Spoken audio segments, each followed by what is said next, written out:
Good morning. So here we are, first the challenge is ready to get going, first run.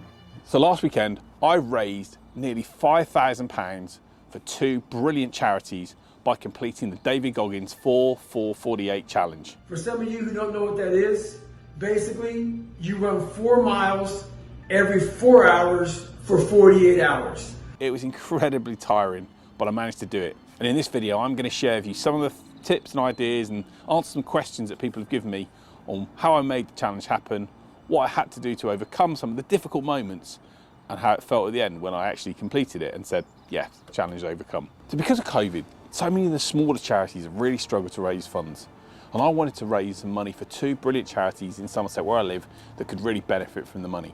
And I was thrilled that my client, Trade Nation, who provide a financial trading platform that enable you to trade the foreign exchange markets and indices and really learn to trade, were really happy to support me in raising some money for great charities called Promise Works and Springboard. By their support of over £3,000, plus the support I raised from family and friends, I've been able to raise nearly £5,000, which I know is going to help Springboard and Promise Works achieve some incredible things. Charities like that have suffered during the COVID period because people focus on trying to preserve themselves, and of course I get that. But we have to ensure the great work these charities do gets maintained. My big thanks to Trade Nation and the team there, Stuart Lane, CEO, Steve Porter, the head of marketing, and Robin Davison. They've kindly supported me to make sure we get and raise some great funds. And I did it, I had to prove that I did the challenge. Have a look at some of the videos and you can see how much pain I went through when I was going through the challenge itself. So there we go, first run done. Felt a bit weird, but good to go out in the light. But I just wanted to say a massive thank you to loads of family and friends that have wished me well for this challenge. Really appreciate it. It's great to have your support, and I'm going to try and do my very best to make you proud. So thank you. So it's a bit lighter. Already had a little bit of those ready for run number 2, and actually I'm going to go to run with a lady called Linda Meek, who's founder of a brilliant organisation called Start Running, Stay Running. And Linda lives near me, so we're going to just do a socially distanced run to be helpful because she's a running expert, I'm not, so I'm going to learn a bit from her. So let's get going on Goggins challenge and run number 2. Number 5 done. They're getting tougher, slower pace. We keep going. These bad boys are starting to hurt. I need a masseur. Any takers? It's just about 3:30 in the morning, feeling shattered. Don't really want to go out, but I know I have to support these great kids and great charities. Time to get Goggins number 7. Just did what David Goggins said, and your brain, everything tells you to give up, everything tells you to stop, everything says to you don't carry on, but you've got to. You just got to keep pushing and keep pushing and keep pushing. It's like business, it's like everything, you just got to keep working at it. Don't give up, keep pushing. Push yourself, you never know what happens. There you go, mate, last stretch.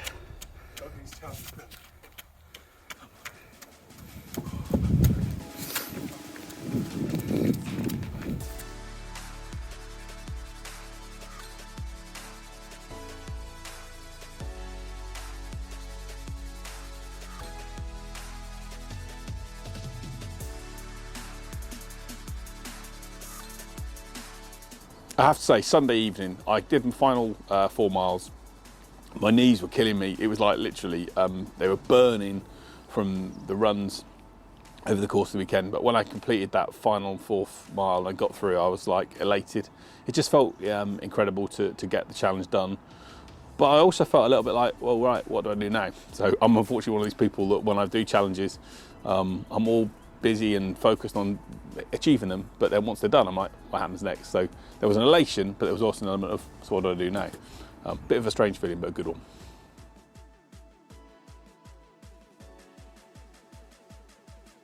Yeah, it's a great question, and the honest answer is, two things really inspired me. Firstly, the thought of being able to say to everyone that sponsored me, no, I haven't done it. I didn't want the feeling of having to say to people, no, I hadn't made it happen. So I kept thinking back to some of the people that Promise Works and Springboard help. Springboard help families with children with difficulties, and I remember thinking, those parents don't complain and moan about things. They just get on and deal with things and look after their children and provide the best they can for them.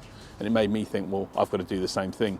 So when people are going through tough times, I had to just take a look at myself, realise that what I was doing was something that wasn't going to last forever, and it was a pain that I could overcome, and with the right thought process and just taking it one step at a time, I was able to overcome those challenges and get through it. But yeah, the thought of knowing what the money would do and the impact it would have kept me motivated for sure. Great question. So how did I prepare for the challenge? The honest answer is not very well, not as well as I should do. My advice to anyone watching this is if you're going to do the challenge, then there are a few other things you should probably do, especially around recovery.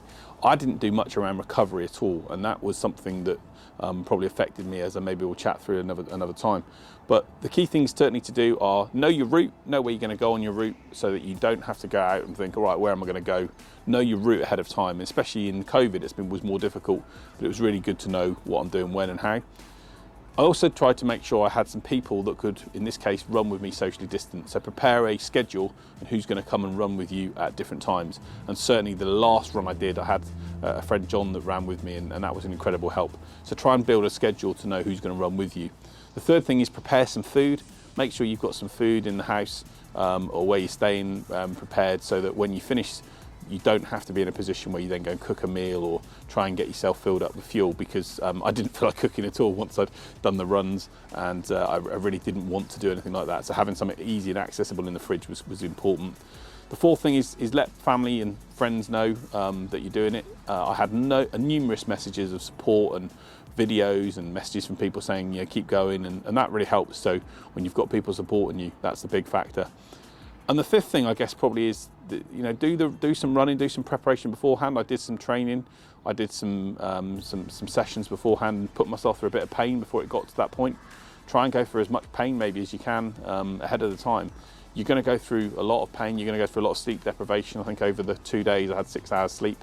So you're going to go through those challenges. So try and maybe do something beforehand to prepare yourself. But look, there's no proper way of preparing yourself for such a tough challenge. But I do know that if you've got it mentally up there and you want to make it happen, and you follow what Mr. Goggins himself says, which is you've got to stay hard and keep pushing yourself, then you can do it. And I'm sure if a 45-year-old overweight bloke like me can do it, then you can do it.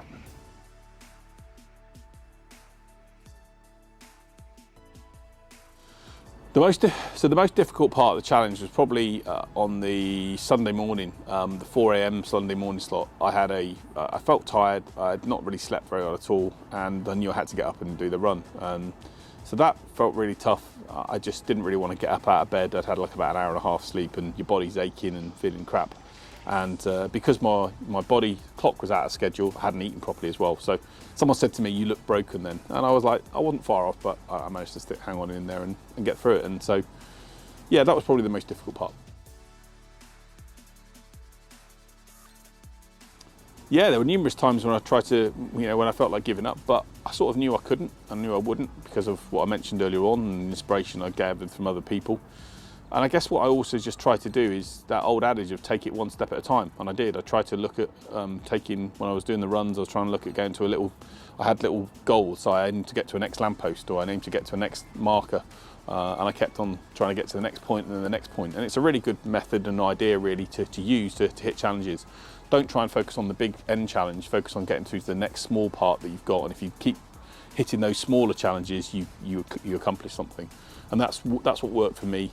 That got me through each run, going through each mile or each lamppost or each marker that I could achieve, and it meant that each run then got clocked off, and then I got to the point where I knew when I was on the sort of 8 or 9. Once I've completed 8 or 9, I knew I was on the final hurdle, should we say.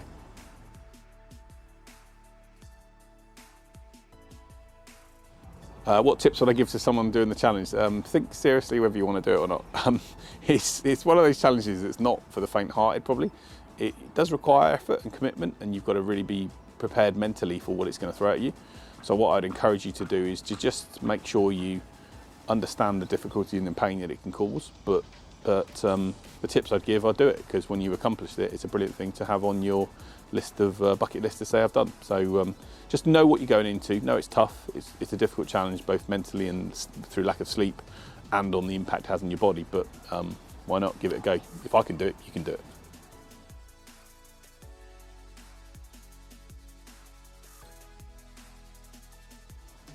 My final bit of advice to someone not sure about doing the challenge would be this. Go back to your why. Go back to the reasons why you want to do it. What is it that you wanted to achieve or do? And the reality is, if you know what that is and you've got a real big desire and drive inside of you to make something happen, then you can achieve whatever you want. But yeah, I guess I sort of had that desire to be a bit different. I had a lot of friends maybe saying I couldn't achieve it, people that said I would never make it happen, and people say I'd never get the challenge done, but it's nice to prove people wrong. So what's the next challenge going to be? I've got a bike challenge in July where I'm riding the NC 500, 500 miles on a bike in 7 days. That's not bad a challenge, but I don't know, maybe suggest one. Is there a challenge you think I should do? Put it in the comment section below. I'd love to hear your thoughts. Yeah, let's have a look. I'm always open to looking at challenges that make it tough. So if you think there's a challenge I should do, put it in the comment section below. Let me know what you think.